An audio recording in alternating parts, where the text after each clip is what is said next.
All right, welcome back to Oh, another brand new episode of The List. I'm King Ralph, that's Parma Sean, and we are bringing you another of our personal top fives. our top fives. Today we are talking top 5 Marvel movies not in the MCU. Yeah. So obviously, we're gearing up for Avengers Doomsday in December. Like Yeah. this is going to be huge. This is going to uh, the multiverse stuff that they've been doing in the MCU as of late has not been everyone's cup of tea. I Right. love it. I think it's Yes. amazing. I'm Yes. alternate universes and All of dimensions, the all that things. stuff. All of Yes, it. I'm all about it. All of it. But today we are talking movies not in the MCU, and there are a number to choose from, but we have each chosen our top 5. So, Sean, why don't you get us rolling with your number 5? Well, I have to admit, looking back at my list, because I made this forever ago, I don't know if any of these even count as not being in the MCU anymore, just because of Here's the thing. how interconnected the MCU is We're now. we're not talking about not in the MCU as far as not canon, because a ton of these movies have been retconned in. Right. We're just talking about movies that did not originally appear in the Okay, MCU. good. So then I still count. Other studios, Good. other timelines, whatever. All right, good. So Okay. That might have saved me. That might have saved me. Now that we got that clarification out of the way, on with your number 5. Might have saved me. So my number 5, I'm going to start off with what would have been the end to a character, but he is now returned for 90 years. Who knows? Logan. I love Logan. Logan was the definitive end of the Hugh Jackman Wolverine character, again, until current events happened.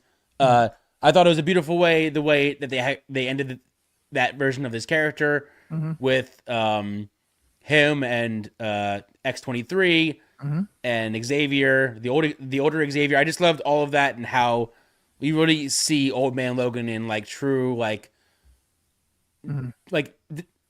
desperation mode. Like you don't see it that often, but like they really showed you like he's desperate. Like he's old, he can't regenerate as fast anymore. Like he gets damaged pretty good in this movie. So like yeah, it's an emotional roller coaster for sure. Now, have you seen the black and white version? I have not. It adds. I'm sure it adds so much more to it. Yeah. Yeah, a whole other weight to it. Yeah. All right. Starting off hot. My number 5. And I was a huge fan of these series of movies that they did. But coming in at my number 5 is X-Men First Class. So good. What's great about this movie is, again, you're seeing the start of certain characters, you're seeing the team come together, but the vibe of the movie being set in the 60s during the Cuban Missile Crisis, right? And that puts a whole nother spin on it, and you get to see, the Hellfire Club and all these different characters. Kevin Bacon is amazing, so good in that movie. He so fits good the 60s vibe so well. The whole thing is just it's the way I felt about the Fantastic Four, the one that they just did in the MCU, because again, it had that vintage feel to it. And it's just, to me, it's one of the best X-Men films we've ever seen on screen. All right, to your number 4. Number 4 ties a little bit into number 5 in a way. The very first Deadpool movie from 2016. I remember watching the test footage that he leaked years prior before they made a movie, and how excited I was that, hey, there's hope that there might be a movie with Ryan Reynolds as Deadpool. And sure enough, that was the test, and fans caught onto it. And as soon as they realized that the fans were like, yes, they were like, all right, let's make a full movie now. And yeah, I love that movie. I love the series. It was just a great start to what we all knew and loved, not that X-Men Oranges version that his mouth was muted. Sure. And I definitely thought that movie was great. I enjoyed like the side characters. Yes, I thought that too. Great, seeing all kinds of different characters in there. So definitely definitely a turn in a different direction for superhero movies at that point. Oh, for sure. All right, my number 4 relates to your number 5, sort of. It also involves Wolverine, but it is the Wolverine, the one that follows him to Japan. Yep. And I think that movie is just amazing. It's got a great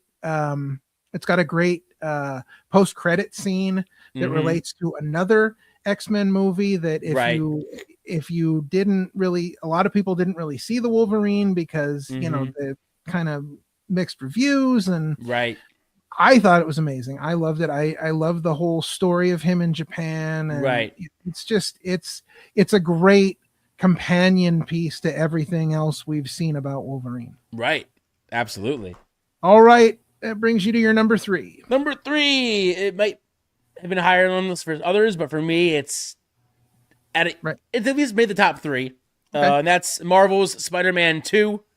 Ooh. Again, this is why I get worried that like it's not, because now everything's connected in some way, but it's still, it wasn't meant for the MCU. It counts. Right. This was, man, 1 was great, but somehow I still think it's one of the best sequel movies to a movie. Like Spider-Man 2 took Spider-Man 1 and just made it that much better. Right. The villain arc was better.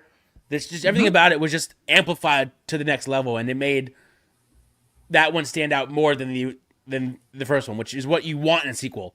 It's for it to be better, if not, besting the first one. Absolutely. I think that they, a lot of that is really underrated. I think a lot of the stuff that they did with Spider-Man after, before the MCU and stuff that like now they're going back to, because they realized that everybody really, enjoyed all of that previous Spider-Man work. So, I think they're starting to see that, that's really the way to go with things, is that, acknowledging that, because it was good. So good. It really was a great set of movies. I remember going to see, back when the Spider-Man movies were out, I remember going to see midnight screenings of them, because it was like the big thing at the time. It was like lines out the door. Like it was insane. Yeah. All right. My number 3, we have our first duplicate that we had here in 2026. But my number 3 is Logan. And to me, Logan is like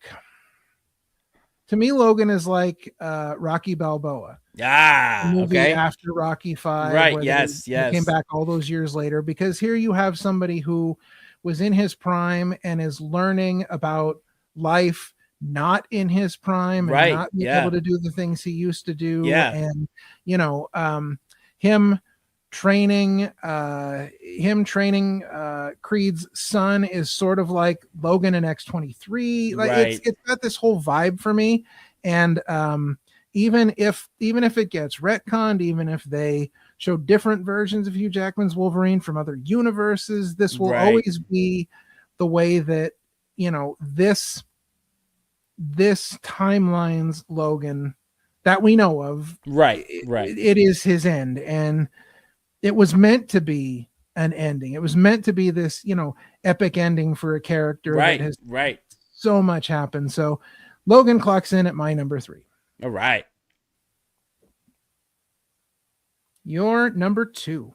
Yeah, my number 2 is similar to one of your other ones, but it's the sequel, which is X-Men Days of Future Past. Again, talking about sequels that kind of went over and did almost better than the first one. First Class was amazing. And then but then they dropped Days of Future Past, and you're like, whoa! It's just like they took an idea and just ran with it. And just like, you see both old and new together. And like the idea of that happening was like before the Marvel multiverse. Like it's just, I love that every aspect of that, and seeing both Magnetos and both, it was it's just so good. Again, how can you top a first one? Make a better sequel. Absolutely. Great movie. Again, dealing with a lot of subjects that are near and dear to my heart. Just again a great sequel. All right, my number 2, and this one is a sequel as well. But this one for me, we love sequels. Yeah, sequels are great. But this one for me, to me, this is like the greatest example of a character outside of the MCU, but done in a way that is like so MCU adjacent. So for me, it is the animated movie Spider-Man Across the Spider-Verse. Oh, yes. To Into the Spider-Verse, which takes the amazing Into the Spider-Verse and turns it up to 1,000 with all the different multiverses and different Spider-Mans. Yeah. And we get our first on-screen look at Spider-Man Noir, which is going to show up on Amazon Prime. That movie, I can't wait for that show. But Across the Spider-Verse, I feel like they did multiverse so well. Right. When he's traveling different multiverses. And it's just, it's incredible. So much so that it made my number 2. Absolutely. All right. Well, this is it. Your number 1 Marvel movie not in the MCU. My number 1 is, I think in the Ultra fan universe, very divisive because not everyone likes it. Okay. But and I understand why they don't like it.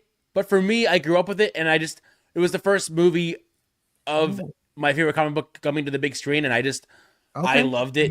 And that's Ang Lee's The Hulk. Okay. Yes, they changed his story just a little bit. Mm-hmm. And yes, it's a little bit long, but I think out of all of these CGI versions of the Hulk, and this one was back in 2003, that one looked the most realistic to me. There was only one scene where it looked CGI. The rest, where he looked so real, like you could literally touch him. And I love that his first villain was I don't remember what his name was, but basically the man that could be anything. Like he could. Oh yeah. I don't remember what his villain name is. It's been such a long time since I've seen. But it's just his dad. But he gets the power, and his ability is he can morph into anything and become anything.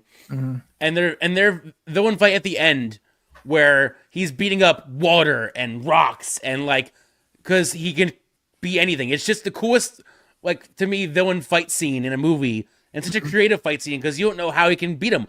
How can you beat someone that literally kind of can't die because he can become anything that he wants to become? I don't know. That movie's just, I could watch that movie 1,000 times over and still. Plus, the way Ang Lee filmed it was very much in a comic book style of making it. That's also why I think it's cool because it was made like it's coming out of a comic book page. Right. I just thought it was great. I love it. Yeah. I definitely enjoyed that movie. For me, I think it's a little too much Bruce Banner, not enough Hulk, but it's a good movie. I like that it's kind of back into the realm of things, like they acknowledge it now. Right. It was a good movie. It definitely deserved acknowledgement. All right. My number 1. We've already talked about it a little bit. We're going to talk about it again. Yes. X-Men Days of Future Past. Yeah. It is. I'm so sorry. Good. I just listen. So good.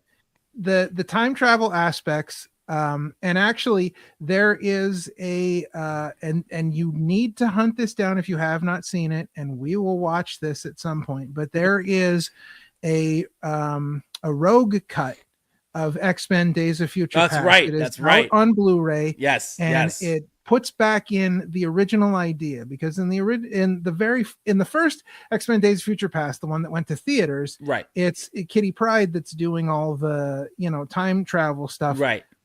Originally that was supposed to be Rogue. And this version shows it cuts back in that footage, and it really enhances the movie. But to me, it's just such an amazing idea. And again, this is where seeing the post-credit scene of the Wolverine helps out, because the post-credit scene of the Wolverine directly leads into the story of X-Men Days of Future Past. Right. Bringing in Hugh Jackman as the much earlier version of Wolverine and sending him back in time, and just such an incredible idea. You know, just to think about, hey, let's show everybody in the future and let's send him back to the past. And it's just, I don't know. I don't have words for it. It's just that good. It's if so you haven't good. watched it, go watch it. Listen, I enjoy all the X-Men First Class set of movies. I think they're all great. Even Apocalypse, which most I was gonna say, did you even like that one too? Because that one got a very divisive. I'm reaction. sorry, I saw it in theaters and I loved it. What about the one after that? About Dark Phoenix. Yeah. Oh, I enjoyed that one too. I thought they were all great. I wish they would have continued on with those movies. And I think at some point we're going to end up seeing something from that set of movies in the MCU once they finally start bringing in the X-Men, because they've already started talking about mutants. And, you know, spoiler alert, if you haven't seen the Marvels, have you seen the Marvels? Yes. Okay. So spoiler alert, if you haven't seen it, spoilers. There is a post-credit scene where we see people from the X-Men universe. Beast. It is a very different X-Men universe, right. but yes, we get to see Kelsey Grammer's Beast, and I lost my mind. I was like, because I go see all the Marvel movies in theaters. I saw the Eternals, and I even liked the Eternals. But you know, I've seen them all in theaters, and that was no different. And I know people crap on that movie, but it is very important for a number of reasons. And so there you have it, our top 5 Marvel movies not in the MCU. So hopefully some of those movies are on your list. If not, seek them out, hunt them down, check them out. Watch them. You will not go wrong. All right. Well, for Parma Sean, I'm King Ralph. This has been another episode of The List. Remember, kindness is free, so be kind to each other. God bless each and every one of you, and we will see you on the next episode of The List. Be nice.